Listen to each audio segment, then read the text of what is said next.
Ok les gars, je crois que j'ai enfin trouvé les lunettes parfaites pour les vidéastes. C'est les Latitude 52 Nord Birdie. Alors Latitude 52 Nord, c'est le nom de la marque. Birdie, c'est le nom du modèle.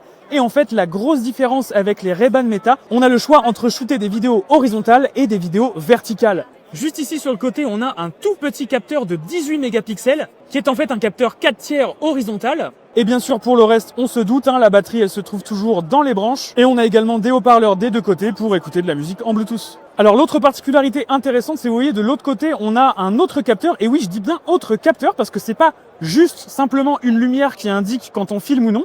C'est aussi un capteur de proximité. Pourquoi? Eh bien parce que si jamais vous voulez faire le fourbe et le recouvrir par un bout de scotch par exemple, pour éviter que les gens voient que vous êtes en train de filmer, le capteur de proximité va détecter le bout de scotch et en fait va tout simplement empêcher les lunettes de filmer.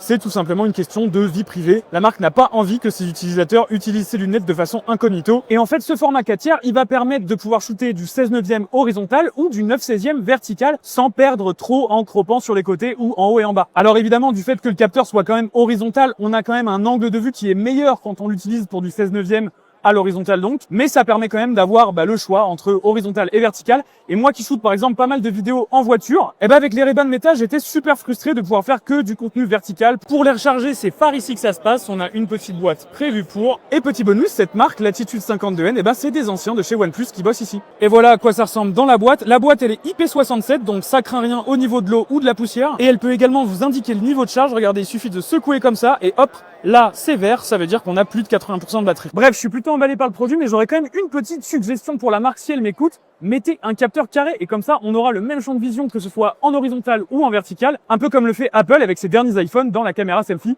C'est super pratique, c'est super intelligent.